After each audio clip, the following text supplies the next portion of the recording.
আজকে ইউটিউবে দেখে বাঁধাকপির একটা রেসিপি বানালাম, সেটাই তোমাদের সঙ্গে শেয়ার করব যে কিভাবে বাঁধাকপির রেসিপিটা বানালাম।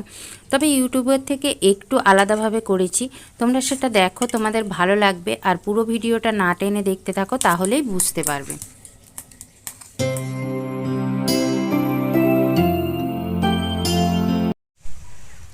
নমস্কার বন্ধু, এইচএসএস ব্লগের নতুন একটা ভিডিও তোমাদের সবাইকে জানাই স্বাগত। তো আজকের ভিডিওটা আমি দেখো কোথা থেকে শুরু করছি। আজকে কিন্তু বাড়ির মধ্যে নেই, আজকে দেখো কোথায় চলে এসেছি। আর আজকে এসেছি আমাদের ডাঙার দিকে, মানে বাগানের দিকে।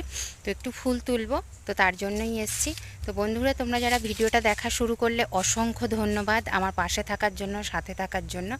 আর প্লিজ ভিডিওটা যারা দেখা শুরু করলে প্লিজ একটা লাইক দিয়ে দেখা শুরু করো। আর দেখা শেষে প্লিজ একটা ছোট্ট কমেন্ট করে দিও কেমন লেগেছে না লেগেছে।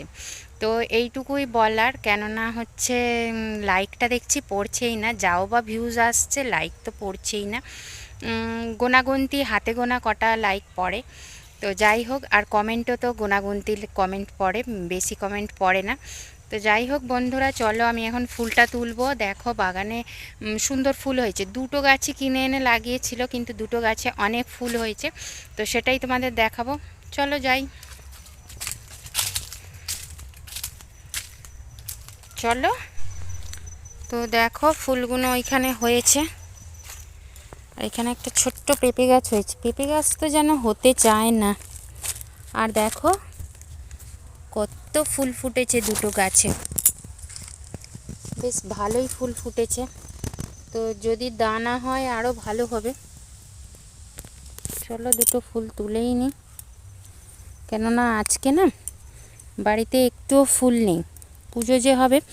আর আজকে তো পৌষ পার্বণ শুরু হয়ে গেল আজ থেকে।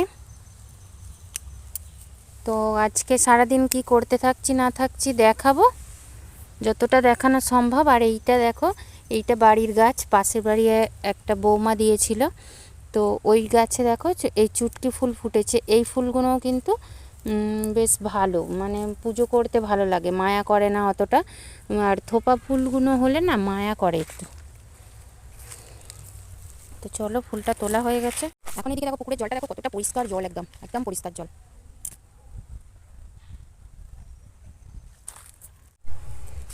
আর এইখানে দেখো সিম গাছ লাগিয়েছে, তো সিম গাছে ফুল এসেছে, দেখেই বুঝতে পারছো সিম গাছে ফুল এসেছে, কিন্তু অতটাও এখনও ফল ধরেনি। আর যাও বা ফল ধরেছে না, পোকা হয়েছে। তো পোকা সিমগুলো আর কী করে খাওয়া হবে বলো। এই দেখো এইখানে সিম ধরেছে, কিন্তু পোকা হয়েছে। তো তার জন্য তোমাদের দাদাভাই কী করেছে, বিষ দিয়েছে। তো দেখা যাক কি হয়।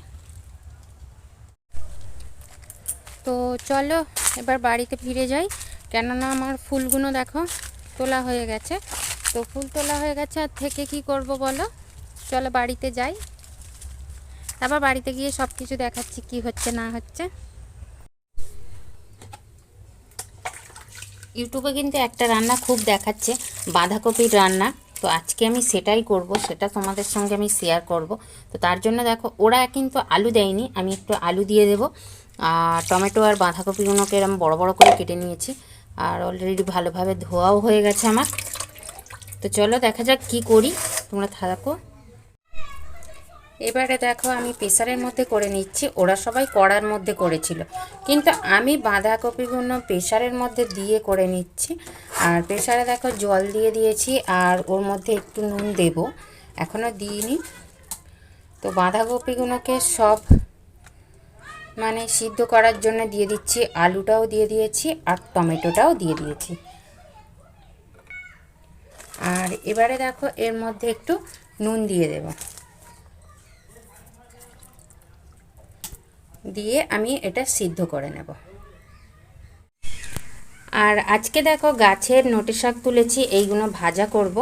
তো ধুয়ে পরিষ্কার করে নিয়েছি, কেননা গোড়ায় অনেক মাটি ছিল। তো আর তোমাদের আমি সেদিনে দেখিয়েছিলাম যে আমাদের কত নোটে শাক হয়েছে। তো আজকে সেইগুলোই তুলে নিয়েছি, ভাজা করব। এইগুলো এখন সিদ্ধ হয়ে গেছে, এবারে দেখো আমি এগুলো জল ঝারিয়ে নামিয়ে নেব। আর এইদিকে দেখো টমেটো করা এই মানে চাটনি করার জন্য টমেটোটা বসিয়ে নিয়েছি। আর এইবারে দেখো জল ঝরানো বাঁধাকপি, আলু, টমেটো একসঙ্গে কিন্তু আমি মেখে নিচ্ছি হাত দিয়ে ভালো করে। তো এটা একদম ভালো করে মেখে নিতে হবে। আর দেখো মাখাটা আমার হয়েও গেছে। তো মাখাটা এইভাবে পুরোটা মেখে নিতে হবে। আর এখানে নিয়েছি আদা, জিরে, রসুন বাটা, আর ওর সঙ্গে একটু হলুদ দিয়ে দেব। আর কড়াইয়ের মধ্যে দিয়ে দিচ্ছি তেল। তেলটা একটু বেশি পরিমাণেই দিতে হবে, কেননা তেলটা না দিলে এটা আবার পেঁয়াজ রসুনের ব্যাপার তো। আর দিয়ে দিয়েছি শুকনো লঙ্কা আর একটু কালো জিরে ফোড়ন দিয়ে দিয়েছি। তো শুকনো লঙ্কা কালো জিরে ফোড়ন দেওয়ার পর আমি পেঁয়াজটা তুলে দিচ্ছি ওর মধ্যে। পেঁয়াজটা ভাজা হয়ে যাওয়ার পর, হালকা ভাজা হয়ে যাওয়ার পর মশলাগুলো ঢেলে দিয়েছি। মশলার মধ্যে তো তোমাদের বলেই দিলাম কি কি আছে। মশলাটা ঢেলে দিয়েছি। আর এবারে ওই মেখে রাখা বাঁধাকপি, আলু, টমেটো একসঙ্গে দিয়ে কষাতে থাকবো। তো এইভাবেই নাড়াচাড়া করে করতে হবে। আর এর মধ্যে নুন দিয়েছি একটু। তো নুনটা হচ্ছে পরিমাণ বুঝে দেবে, কেননা যখন সিদ্ধ করতে বসানো হয়েছিল একটু নুন দিয়ে বসানো হয়েছিল। তো সেই মতো অবস্থায় দেখে তোমরা নুনটা দেবে। আর বন্ধুরা কোনোদিন খাইনি এরকম রেসিপি, তো কিন্তু বেশ ভালো লেগেছে, সুন্দর লেগেছে। আমার তো মনে হচ্ছে এইভাবে করলে টাইমটাও অনেক মানে কম লাগবে, উপরন্ত খেতেও খুব সুন্দর হয়েছে। আর দেখো উপর দিয়ে একটু ধনেপাতা ছড়িয়ে দিচ্ছি। আর জলটা দিয়েছিলাম একদম সামান্য, ওই যেটায় বাঁধাকপিটা মেখে রেখেছিলাম ওইটাই ধুয়ে, আর বাটি ধোয়া জলটা, বাটনা বাটার বাটি ধোয়া জলটা সেইটুকুই দেয়া হয়েছে, এর বেশি জল দেয়া হয়নি। ওইটাকেই মেখে শুকনো করে নামিয়ে নেওয়া হয়েছে। তো বন্ধুরা আর বেশি বড় করছি না ভিডিওটা, তোমরা যারা এতক্ষণ দেখলে অসংখ্য ধন্যবাদ। প্লিজ একটা কমেন্ট করো। আর আজকে দেখো পৌষ পার্বণ, যার জন্য চাল ডাল সব ভিজানো আছে, আতপ চাল, সিদ্ধ চাল, আর হচ্ছে বিউলির ডাল। তো সবটাই দেখাবো পরের দিনের ভিডিওয় কী কী পিঠে করছি না করছি। তো আজকে আর বেশি বড় করছি না ভিডিওটা, অনেকটাই মোটামুটি বড় হয়ে গেছে। তো এই সবগুলো দেখিয়ে নিয়েই আজকের ভিডিওটা শেষ করছি। আর দেখো কলে জল ছিল, আর আমি একটু তো সরু চাকলি করব, তো তার জন্য হাঁড়িটা ধুয়ে রেখেছি। তো কিভাবে করব না করব সব